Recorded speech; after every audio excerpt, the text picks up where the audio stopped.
Jean-François, thanks for your time today. Where would you like to start? Well, I think Mr. Trudeau's announcement today, his heartfelt call for against anti-Semitism and anti-Muslim actions was on point. We see a rise of these kinds of incidents throughout the world and in Canada. And as he said, if we can't, in a moderate, mild country like Canada, if we can't live together, where will they be able to do so? Now, clearly, there's a case in point. Here in Montreal, the imam, self-appointed imam, Adil Sharkawi, in Arab a few days ago in a demonstration, called for God to kill all Israelis. So the question that was asked Mr. Trudeau by Jean-François Lisée is, isn't it criminal? Is the calling of killing a population not criminal? The Prime Minister refused to answer, and he said, "It's not for me to press charges, but I'm confident that Crown prosecutors and police will act." That was the same answer that François Legault gave to this specific case. Mm-hmm.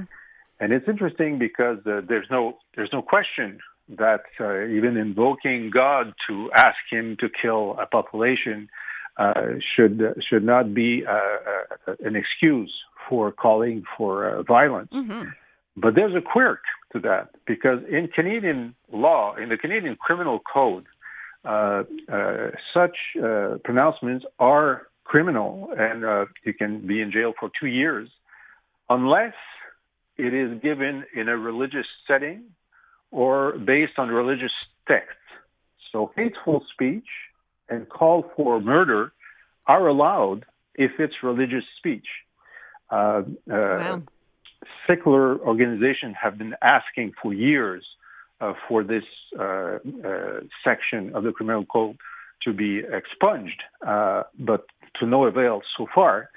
And if the prosecutors in Quebec do lay charges against Sharkawi, which they should do today, I don't know why it's not already done. I agree.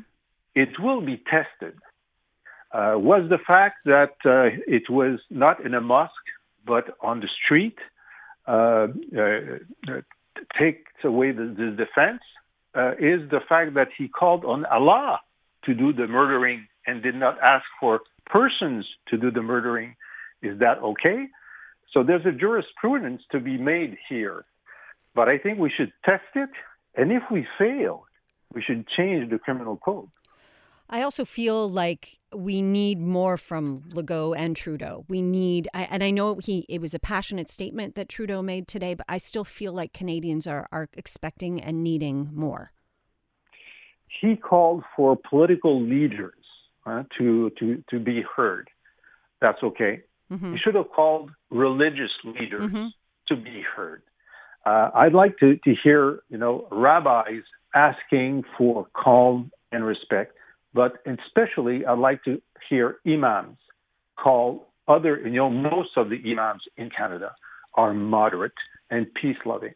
But there are a number that in their mosques are spewing anti-Semitic pronouncements. Mm-hmm. And you see these large demonstrations in Toronto and elsewhere in Ontario of 1,000 people praying in the street, Muslims praying in the street in front of an Israeli consulate. That's not conducive to appeasement. No. So I think what's missing is a call to religious leaders, and in particular to Muslim religious leaders. What's really missing is a true sense of humanity in all of this. I'd like to know what you think. So Trudeau lately, we were talking that basically we thought he's ready to walk away. He's ready to take his walk in the snow. And yet he's been all riled up lately, even today looking like perhaps he's going into campaign mode with an announcement of who was going to head the federal election campaign. What do you think is going on with Trudeau? Do you think he's riling himself up? He's getting ready to to get into campaign mode? He's already in campaign mode, it seems. Well, Pierre Poilievre has been in campaign mode for a year. Forever, So, since birth, I think. and I don't know if you saw the number of the funds that the Conservatives have. It's 2-1 against the Liberals, and that's why in French TV every night during news time we see a Poilievre ad. It's against Trudeau and it's against the Bloc, but there's a lot of money being thrown right now by the Conservatives to try to sway public opinion, and clearly it works.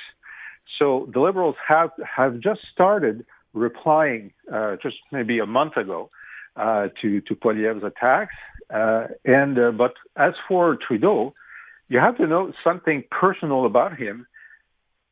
He just lost his wife. Yeah, his relationship broke up. Yeah, it's a major event in someone's life. For sure. So if he decides to leave his job, what's left in the empty house? So that's why I think that maybe on even days he says, "Okay, that's enough. I did child care. I did dental care. I did legalizing pot. A couple of other things. It's enough." It's his legacy. And on odd days, he says, "I'm not going to leave now. I'm going to fight until the end. And if I'm going to fall, I'm going to fall trying."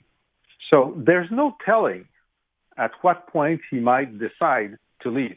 What I'm sure of is that even though there are some people saying that Mark Carney would be the perfect candidate, there is no organizational skill at play now to unseat a sitting premier.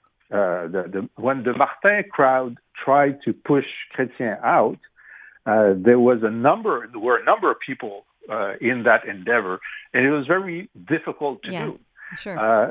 There's nothing like it now against Trudeau, so it's really his choice. No, and he doesn't have to decide today. So just before we're out of time, but I'd love just a quick take from you, Jean-François, on the fact that the OQLF is now telling the English Montreal School Board that all internal communication should be in French. Do you think all internal communication for the English Montreal School Board should be in French?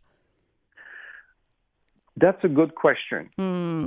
And I will have a lot of pushback by saying that I think the autonomy that the school board in particular that caters to English students, that the autonomy of the English school boards could warrant the fact that they can communicate in English, as CJAD has the right to have advertisements in English only because it's CJAD. So I would be open to that. I very much appreciate that statement, and I appreciate your time. Thank you, Jean-François. Thank you, Natasha.